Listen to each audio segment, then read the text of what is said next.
Hey everyone, and welcome back to my channel. So today I'm going to be sharing my infertility journey with you guys. This is something that I haven't really talked about, especially on camera. I've been in a couple of groups in which I talked about my infertility struggles and I felt comfortable there. But I feel as though since we're 2 years out, we have a 2-year-old son now, I just feel as though sharing my journey can possibly help another mama, another woman, another wife get through her TTC journey and her infertility journey. So I'm going to go ahead and jump right in. I wrote down notes, lots and lots of notes, and I also have screenshots that I'm going to be posting throughout this video just so you guys can kind of follow along with me, and you guys have that little proof, and you guys will understand the kind of connection and the kind of relationship I had with my doctor, my infertility doctor, as well as the nurses and the whole staff of my doctor's office. Okay, so starting off, I had regular periods. Starting off, with puberty and everything, I had regular periods. My periods came every 27 days, like clockwork, and it was such an inconvenience for me. I really did not like my period, and I had those intense periods where, cramping, and they were so heavy, and it pretty much put me out for, 5 days. So when I started experiencing irregular periods, I was around 16, 17 years old. And to be quite honest, I honestly didn't worry about it because I thought, hey, I'm 16, 17 years old. If I can go a month or two without a period and having to worry about dealing with that for 5 days, then, that's pretty okay in my book. I was put on birth control to help regulate my periods. My mother actually noticed that I wasn't asking for feminine hygiene products. Once a month, she would take my sister Courtney and I to Walmart or to Target, and we would pick out pads and, just different little things to help us with our periods. And I guess she noticed that I wasn't going to her, or I wouldn't get pads or anything. So she honestly thought that I was pregnant, but she didn't come out and say that. At first, she thought that I was pregnant, which I wasn't at the time. I was not pregnant, but my mother thought that I was. So we went to my doctor, which is my doctor. We went to my pediatrician, who was actually Ava's pediatrician for a little bit too. She's a wonderful doctor. We went to see her and we got an ultrasound done. There was ultrasound of my uterus and my ovaries and stuff like that. They did not want to diagnose me with PCOS because I was so young, so that was never in my medical records until I was much older. And I remember my mother was standing in front of the screen with her arms crossed, looking at the screen, and she was all like, I'm looking at her like, what are you doing? And she was all like, I'm just making sure there's no heartbeat in there. Everybody was laughing. The ultrasound tech was laughing. I was laughing. My mother was dead serious though. Like, she really thought that I was pregnant. But once pregnancy was ruled out, then she realized, hey, something was wrong. So I was put on birth control to help regulate my periods, which did not work. I know I took I want to say each pill had a week of, I want to say 7, and I had to take 7 pills, and the last set of pills were like a pink pill or something, and those were supposed to help you start your period up, and those worked for a while until they stopped working. And then when I was much older, I just stopped taking the birth control because, I just didn't want to have to deal with remembering to take a pill. I have to take it. I took it during school, and people, it's really weird taking birth control pills at school. My closest friends knew, but it was just kind of embarrassing for me. In 2012, the year that I conceived Ava, I had one period, and that period came around Valentine's Day. I remember this period because it was around Valentine's Day, and I remembered, being crampy and moody during Valentine's Day. And I conceived Ava around the end of October, November of 2012. And that was just by pure luck. That was just by, I faith, to be quite honest with you guys, because I only had one period the whole entire year. So that was kind of scary. When I found out I was pregnant with her, I was like 17 weeks along. I had barely no signs or symptoms. I think my only sign and symptom was I did get a yeast infection, which I had a yeast infection even with Anne. So I get yeast infections every pregnancy for me. But I got a yeast infection and I was always tired, and I was using the bathroom constantly. So those are some of the signs and symptoms with Ava, but of course I did not realize that I was pregnant. When Ava was a little bit older, that's when Joseph and I started to plan or start talking about trying to give her another sibling. You know, I seen my other friends have babies, and I kind of had that baby fever. And again, I did not have my periods because I was still nursing Ava, and when you're still nursing or pumping breast milk, that kind of, you know, puts your period on a little hold. Rewind, I had one period that year, and that was it. So I had one period in 2014, and towards the end of 2014, that's when my husband and I started, you know, planning, talking about baby number 2 and stuff like that. And Brisha did start helping me along the way because she was on her own trying to conceive journey, and she ran into a lot of obstacles. So her and I were on the same page 100%. She added me to all these groups, on Facebook groups, and she told me which app was the best app for trying to conceive, and she told me about ovulation sticks and pregnancy sticks, the one that she ordered off of Amazon. She got me hipped and up to date with all the lingo and everything. So I was very appreciative because I had somebody who was going through the same thing. I had somebody that knew about this stuff. So if I had any kind of question, I would literally ask her, and she was never the type to be annoyed. Like, she was so willing to help me out because I didn't know. I honestly did not know anything. I just thought that, hey, so I decided, hey, you know, let's have a baby. Let's baby dance and I'll get pregnant. But that was far from the case. So by the end of December, we started to try, and at the time we were in Massachusetts visiting my husband's family and in-laws and stuff like that. So when we got back home, there was still no sign of my period, which was extremely frustrating. And I remember one of my periods, I did plug into the app. I think it's called Glow. I think the app that I used to help me conceive is called Glow. So I plugged in my last menstrual cycle, my last period, and it tells, you know, my periods are in red, and then the green weeks, the green numbers, the green sections were when I was going to ovulate. So I kind of just based it off of that. And so we were still trying, but there was no signs of my period. And as soon as we got back from our Christmas vacation, I called up my PCM and I scheduled an appointment with them. It took me a while to get in to see my PCM just because I was a new patient and they were just so booked, and I wasn't seen on a military base just because we lived 35 minutes away from Fort Hood at the time. So I was just seen at a Scott and White medical facility, which I preferred because it was closer to my home. It was literally like a 5-minute drive up the road. But during the meantime, before my appointment, we were still actively trying. I was taking ovulation sticks.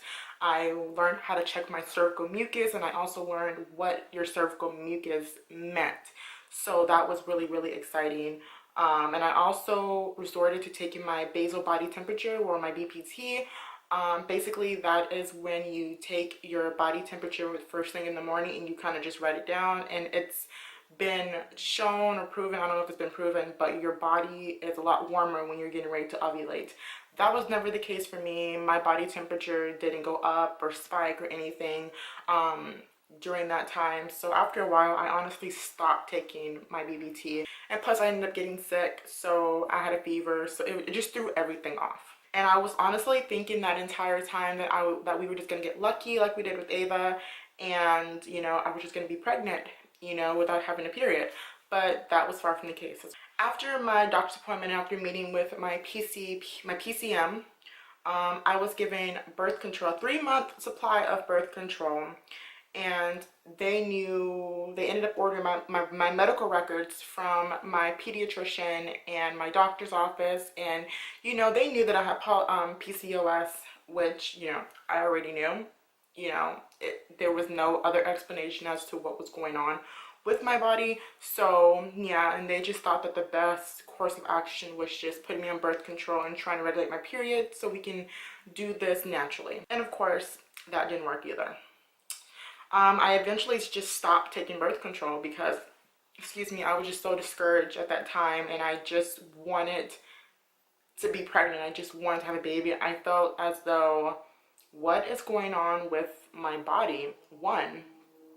And I went ahead and I scheduled another appointment, and so like I said, it was a 3-month supply. So I went in January, February, March, scheduled my appointment, I think at the middle or end of April, and I had my appointment in May. At this time I was seen by a nurse practitioner. My regular PCN wasn't available, so I was seen by a nurse practitioner who finally referred us to an infertility specialist. And one thing about TRICARE is that if you're not referred to by a medical provider, then you have to pay out of pocket to see that specialist. So I was extremely grateful that she preferred us to a medical infertility specialist or a RE. She was really understanding. And then she told me, she's like, I don't know why they give you birth control when we should have just sent you to the infertility specialist from the jump, because you have severe PCOS. So yeah, that nurse practitioner was amazing. So that one was in May, and the appointment slots were so booked to see that infertility specialist, because he was like the best in Temple. He was like the best doctor to be seen by, and I now know why he's the best doctor. Intake appointments, we went over all of my options for the infertility treatments. Something that they have to go over just so you can prepare yourself, because sometimes taking infertility medication or drugs, they don't work. So you kind of have to resort to IUI and IVF. And let me tell you guys, IVF and IUI is extremely expensive. And it's scary. Like, looking at those numbers, I knew if my husband was there with me during that intake appointment, his heart would have just left his chest. Like, you have to put a down payment, and it's just an extremely long process. And I applaud any family who went through that process, because financially, I don't think my husband and I would have even been able to do it. Even with TRICARE, we still have to pay a small percentage, and I don't know what that percentage is. I completely forgot, but I know that TRICARE only covers up to so much until we have to pay a small or a medium amount of percentage, which was still kind of crazy, even when TRICARE covered the heavy half of it. Those payment plans were outrageous and extremely scary, and I felt so defeated at that time. But I knew that after all of my research and all of my online searching and all of that, I knew that I wanted to do Prevera and Clomid first, and I wanted to do at least 4 to 5 rounds of that. I already knew exactly what I wanted to do. And after that intake appointment, I was given my actual infertility appointment, which was the following week. And I was super excited. The day of my appointment, my mother and my sister drove down from Austin, and they watched Ava for us, for Joseph and I, so we can just go to this appointment and kind of just be focused. Even though Ava's always been a great kid, but we just wanted that appointment just to be for him and I. My infertility specialist, my RE, was so amazing. He was so warm, and he was so upfront, so honest, didn't beat around the bush, didn't give us false hope. He even drew us a graph, which I still have that graph, you guys, and I don't know where. It's somewhere in the house, but he drew this graph, and he told the graph basically explained what PCOS was, and he drew the ovaries and the egg cycle and everything on that graph. If I find that graph, I will try to take a picture of it and insert it the course of this video. Like, I really have to search for that picture. And it's funny because like weeks ago I seen it, and I kind of just pushed it to the side because I was looking for something but it's somewhere in our garage with all of our paperwork.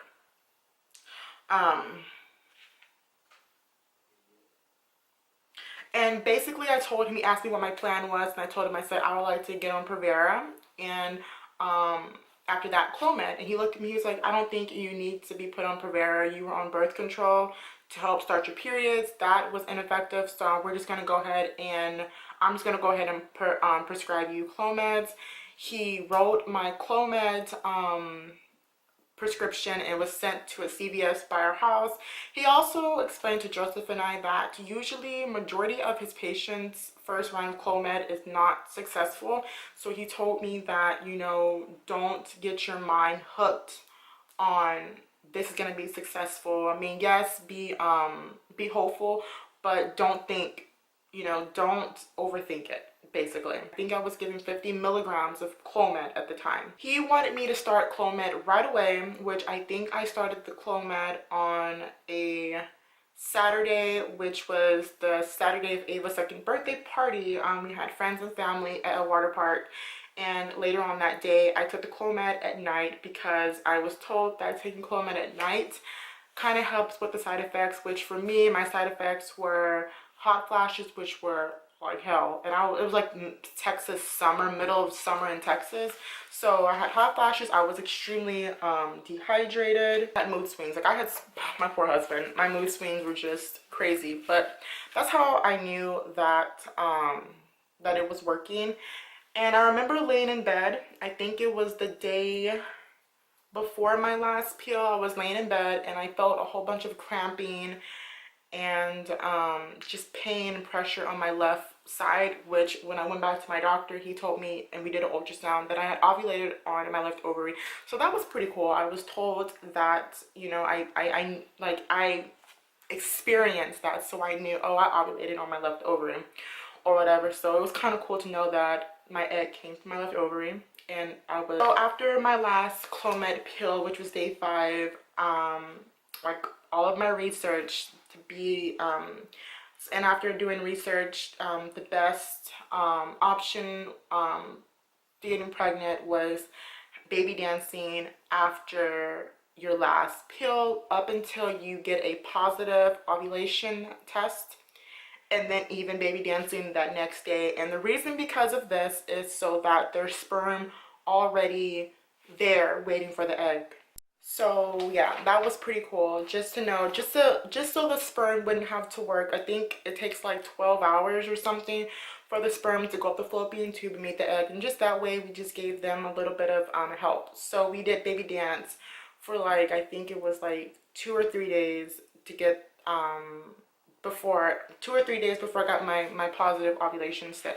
My 2-week wait was extremely long, and it just dragged itself out. I just wanted it to be day 7 DPO, which was when some of the girls from my group started testing for pregnancy, and they got faint lines, and you know, they were pregnant, you know, I have a baby now, but you know, I wanted to start testing as soon as possible. So at 7 DPO I tested, and if I can find the pictures from that, I will insert those as well.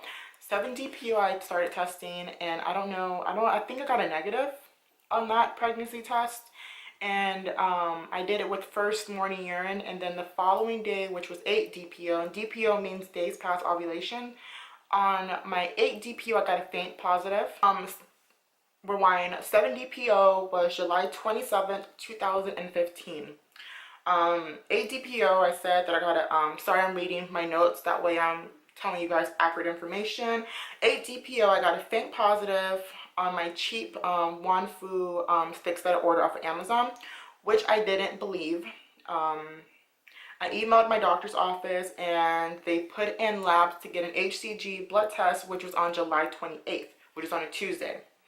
After I did the blood work, I had to wait, and I got the results, came in on July 29th that I was pregnant. July 29th 2015 that I was pregnant. And I was over the moon. I couldn't believe, like, he told us that my first round of Clomid wasn't going to be successful and not to get my hopes up, and I kind of did, but I didn't at the same time, but I was pregnant. And then I bought a clear blue digital pregnancy test just so I can have it. And that was on July 31st, and I got my very first pregnant 1 to 2 weeks on my digital clear blue.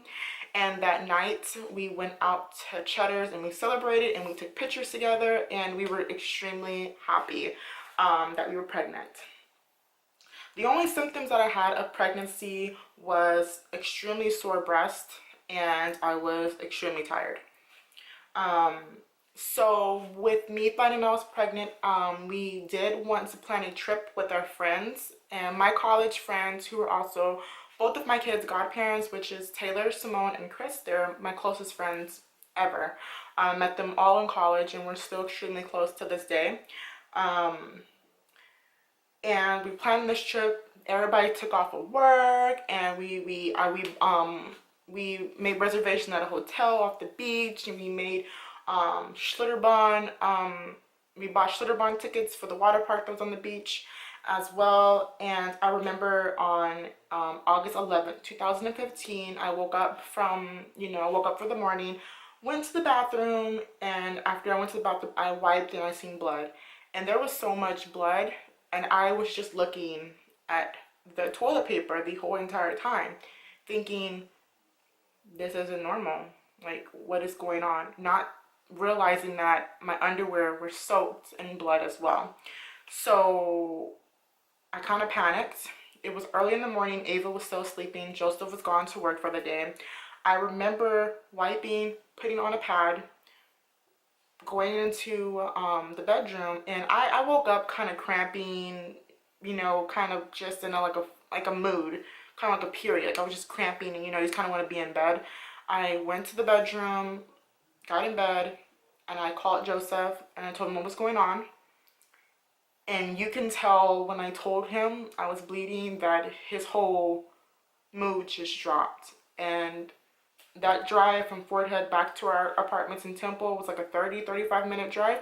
He made it home within 15-20 minutes. I ate by that time. Ava was up, and I made her breakfast. I packed her a lunch and some toys and some snacks, and just packed her little bag because I didn't know how long we were going to be at the ER, because sometimes at Scott and White the ERs are extremely packed.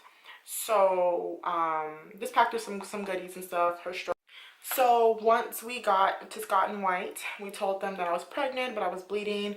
And I was actually seen within like 20 minutes. They took me to an exam room, and I remembered, they told me to change to a gown, and I'm like, I really don't want to change it to a gown. I'm bleeding. No, not that. I changed it to the gown, but they told me to take off my underwear, and I said, I'm bleeding heavily by this point. Can I keep my underwear on, my pad on? And the doctor was all like, yeah, that's fine. And the nurse was like, yeah, that's fine. Until they came in with the transvaginal ultrasounds, and I had to take my underwear off at that time. And they probed me, and they were asking all these questions. How far along are you? Are you pregnant? Blah, blah, blah. And they were kind of annoying questions, but I kind of understand why they had to ask the questions. I told them I should be around 6 to 7 weeks by that point. Because I haven't had an initial OBGYN appointment because I was still under the care of my infertility specialist. And after a certain amount of weeks, then he would release me of care to a OB somewhere at Scott and White or at Fort Hood. So they told me that they seen a yolk sac, but they also seen blood. And by this time, there should be a faint heartbeat being detected on the transvaginal probe, and there wasn't. And I remember looking at Joseph, and I honestly didn't even cry at the hospital. Joseph was so disappointed, and they basically told me that I was having a threatened miscarriage. So after the transvaginal ultrasound, they sent in a nurse to draw my blood. My HCG level came back that I was indeed pregnant. And they sent me home with like a whole bunch of pamphlets about miscarriages and threatened miscarriage and what it means. I never heard of a threatened miscarriage ever. So the first thing I did when I got home was I just researched, can I have a baby? Can I still be pregnant after a threatened miscarriage? And I just wanted some kind of beacon of hope. I also contacted my doctor's office and let them know. It was pretty late in the day, so I couldn't be seen that late. So they told me to come in first thing tomorrow morning. And my husband did have to take off of work, so he came with me to my doctor's appointment. Ava was with us as well.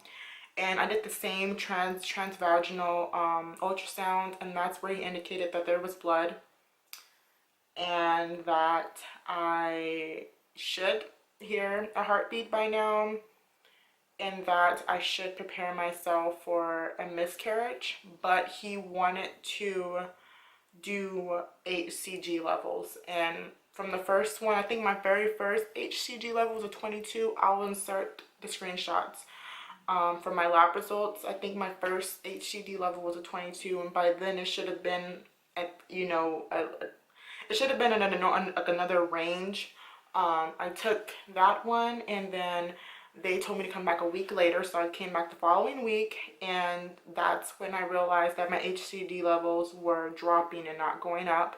My care team emailed me and told me that my pregnancy was no longer liable and that I should be miscarriaging, and if I don't miscarriage on my own within, you know, a week or two, that I have to come in and do a DNC. This all happened days before we were going to the beach. So that joy of planning that trip and announcing my pregnancy to my friends turned out just to be, you know, a reminder. Fast forward, you know, still cramping, still bleeding. We went on the trip with my friends, and I didn't miscarriage there. It was sucky because I couldn't get in water. I couldn't put a tampon in. I couldn't do anything. So I kind of had to sit with my pad on. And it was really, really hard. And this is kind of TMI, but if you're watching this video, then you should really understand. For me, whenever I did have my period, whenever I got into water, my period stopped. Within, if that was the pool, if that was the shower or whatever. But with my miscarriage, I just continued to drip out blood. And I never looked down in the shower after I experienced the first. So when I took a shower, I was kind of just looking up because I didn't want the mental reminder that I'm miscarriaging. The blood would just drip from my body, and there was nothing I can do about it. So I just had to like let it pass, you know. So, and the shower just smelled of blood, and the irony smell of blood, and it just like mentally like freaked me out. And at that time I was kind of upset with my family, so I didn't have that shoulder of support. I only had my husband, and even with my husband's support, I still blamed myself, which took a huge toll on our marriage. And that this miscarriage, which was so hard on both of us, because he blamed himself, and of course I blamed myself, and poor Ava was just, you know, in between it all. Sorry, the light just dimmed itself out. Let me see if I can. There we go. Just a little, to look a little bit of light. So yeah, after our trip, I came home, and this was about maybe a day or two after we came home from our beach trip.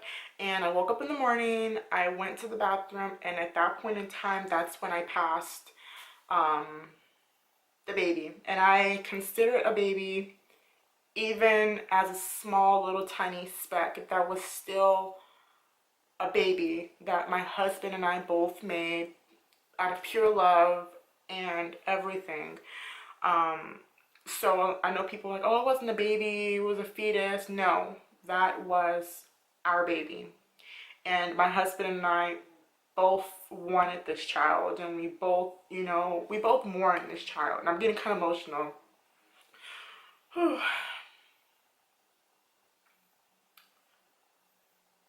Even 3 years later, I'm still like thinking about it. It still hurts.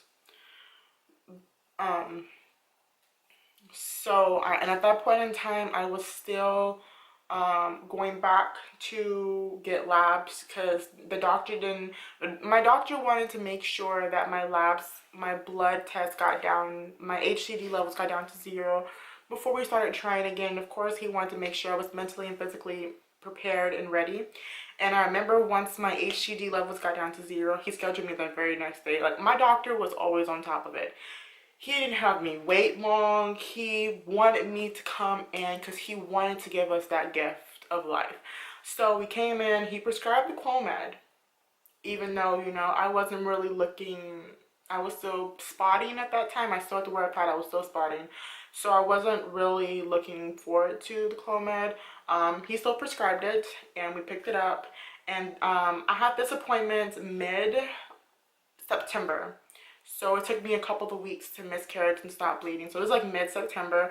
And we did not, mid-September, I'll say end of September. And I thought I was ready to try again in October. Took the Clomid for 5 days and we just didn't do anything. At that point, I'm just like, I can't do it. I can't go through another miscarriage. And what if I just don't get pregnant this round? So we didn't baby dance. My husband, bless my husband's heart. My husband was the one who kept saying, Kanji, one more try. God has a plan for everything.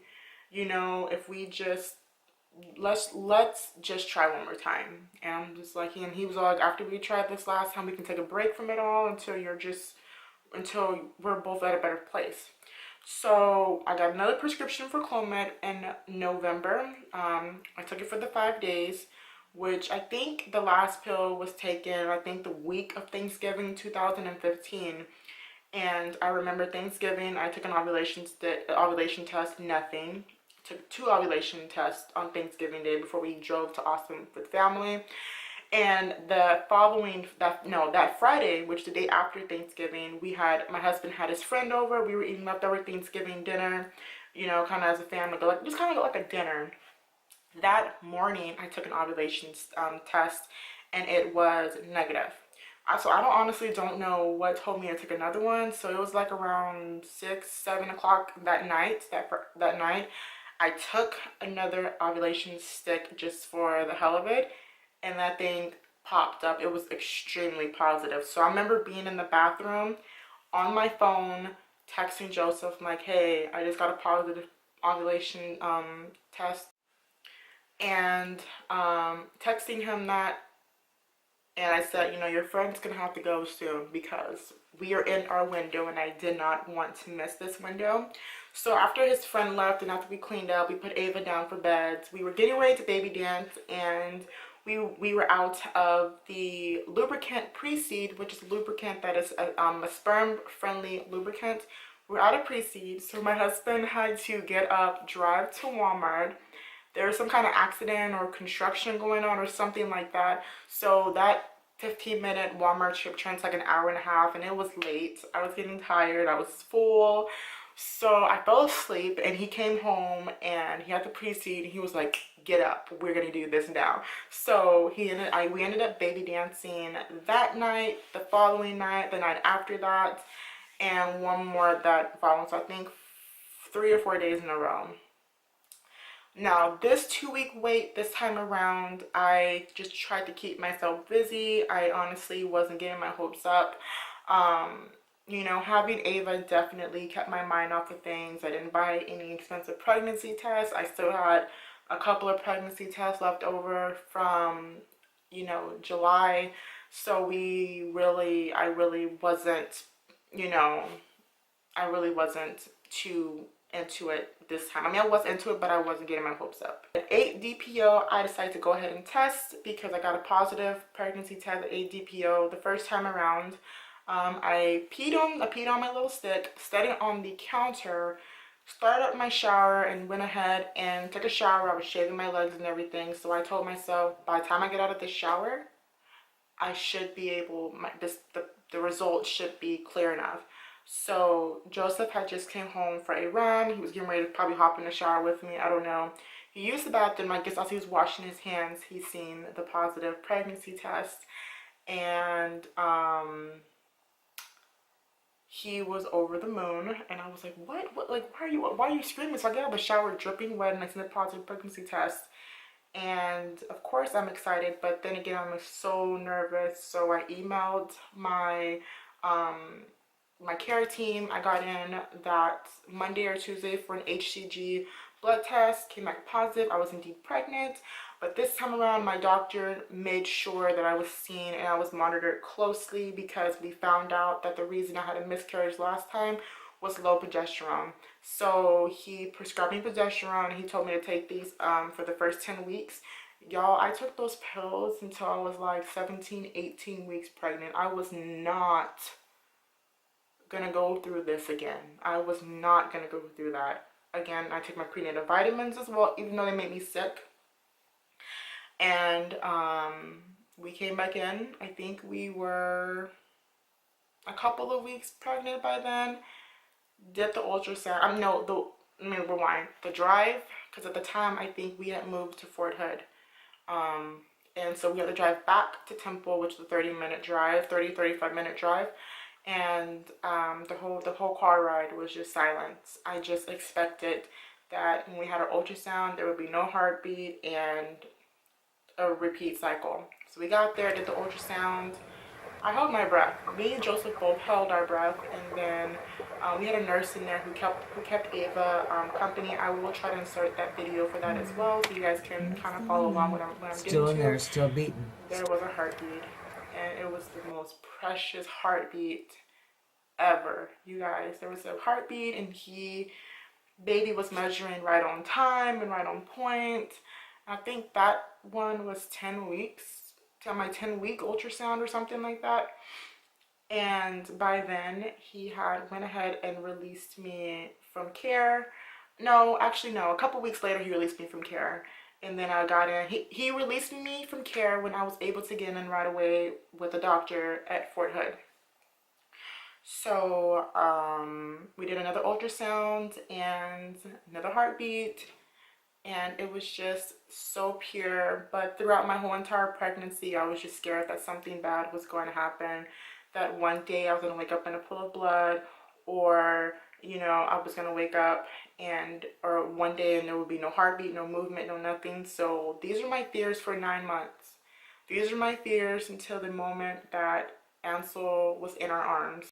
It's a genuine feeling and a fear for any mother, whether you've had all normal, not normal, but all healthy pregnancies, and at your 9th month you go in one day for a routine ultrasound and there's no longer a heartbeat, or you go in one day and there's a heartbeat and then 2 days later there isn't. So that fear was just always there for Joseph and I both. I think for Joseph, his nerves kind of calmed down, but my nerves didn't calm down, because I was extremely scared the entire time. And it wasn't until he came out and they gave me my little boy, and I was looking down at this little human that I had prayed for and I have wanted, and like it literally made my whole infertility, my miscarriage, all worth it in a way, because the way my husband and I see it is that God has a plan for every single thing. Now we have a 2-year-old little boy who is so ruthless and so sweet and so loving and so warm and so pure. He is definitely the rainbow after the most brutal storm. So yeah, guys, I hope you guys enjoyed my little story time. And for those of you mamas who are still struggling to conceive or struggling with PCOS or infertility, hang in there. There's literally something better, always something better over that little bump. And just pray, because sometimes prayer can get you through it, to be quite honest. So yeah, guys, thank you guys so much for watching and sitting down and listening to my story. It means so much to me as well. I finally got through it all. I just want to say thank you guys so much for watching this video with me. It means a lot to me, and I just hope and pray that those of you guys who are struggling with infertility get y'all's rainbow baby, because at the end of it all, it's 100% worth it to have that beautiful little baby in your arms, and it feels as though everything else doesn't matter. So yeah, if you like this video, please give it a thumbs up, subscribe below, and I'll see you guys in my very next video. Bye guys.